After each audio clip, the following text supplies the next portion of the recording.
ঘটনা মারামারির, সাধারণ জখম লিখে দেয়া হয় মেডিকেল সনদ। কিছুদিন পর সেটি হয়ে যায় গুরুতর জখম। এই ঘটনায় জড়িত চিকিৎসক আদালতে ক্ষমা চেয়ে পার পেয়ে যান। তবে ওই ভুয়া সনদের ভিত্তিতেই পুলিশ অভিযোগপত্র দিলে ২৬ দিনের হাজত বাস করেন মামলার আসামি। এমন ঘটনা ঘটেছে কিশোরগঞ্জের করিমগঞ্জে। 4 জন মিলে অটোতে উঠায় কিশোরগঞ্জ কোর্টে নিয়ে যায়।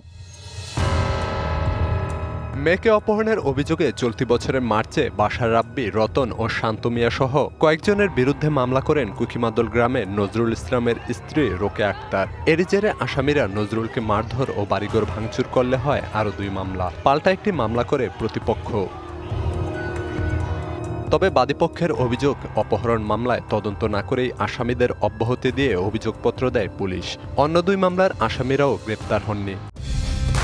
কালার এক্সপার্ট, জর্জ স্যাপ এবং মাইল্ড অন হ্যান্ডস টেকনোলজি সমৃদ্ধ অরিক্স ক্রিস্টাল ওয়াশ আপনার লন্ড্রি এক্সপার্ট। অপহরণ হওয়ার পর আমি থানায় মামলা করতে গিয়েছি, থানায় আমি মামলা করতে পারি নাই। তারপর আমি কোর্টে মামলা করি।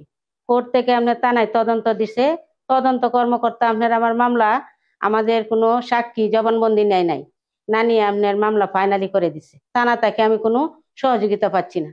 তবে 3 মামলার আসামিরা ধরাছোঁয়ার বাইরে থাকলেও প্রতিপক্ষের মামলায় ২৬ দিন হাজতবাস করেছেন নজরুল ইসলাম। অভিযোগ, জাল মেডিকেল সনদ ব্যবহার করে তাকে ফাঁসানো হয়েছে। ভুয়া মামলা করে আমার নামে। ভুয়া মামলা করলে এই ভুয়া মামলায় সার্টিফিকেট আসে 23-24, পরেতে এটারে আবার কিভাবে ওরা কি জানি করে আবার ওটারে 26 বানায়।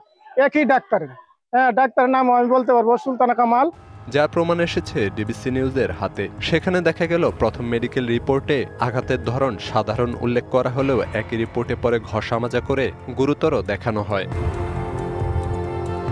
এই ঘটনায় আদালত সংশ্লিষ্ট চিকিৎসকের কাছে ব্যাখ্যা চাইলে ভুল স্বীকার করে ক্ষমা চেয়ে পার পান। কিন্তু সেই জাল এমসি রিপোর্টের ভিত্তিতেই পুলিশ অভিযোগপত্র দিলে আদালত আসামিকে পাঠায় জেল হাজতে।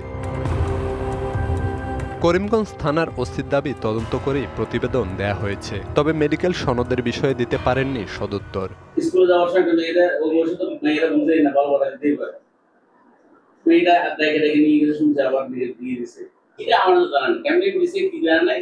তবে আমার কথা হলো ডাক্তারের সই যাতে বলে আমি এটাও শুনছি অলরেডি ওই কোর্ট থেকে এটা আইনটা প্রকাশ করেছে। প্রশ্ন করায় ক্ষিপ্ত হয়ে যান রিপোর্টে স্বাক্ষর করা সদর হাসপাতালের আরএমও ডাক্তার দেবাশিস ভৌমিক।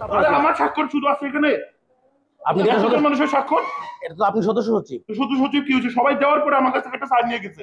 আমরা কখনোই, আমি জেনে বুঝে কেন ভুয়াতে সাইন দেব? আপনি তো ভুয়া আইনজীবীরা বলছেন, এমন জালিয়াতির জন্য শাস্তির আওতায় আনার সুযোগ রয়েছে অভিযুক্তদের। রিগুশন ছাড়া মেডিকেল সার্টিফিকেট দেওয়ার কোনো বিধান নেই। ডাক্তার কোনো ভুয়া সার্টিফিকেট ইস্যু করে, সেই ডাক্তারের বিরুদ্ধে সংশ্লিষ্ট কোর্টের ম্যাজিস্ট্রেট সোমোটো তার কর্তৃপক্ষকে জানাবে এবং কর্তৃপক্ষকে জানানোর পরে তার রেজিস্ট্রেশন বাতিল সহ তাকে আইনের আওতায় আনা যাবে।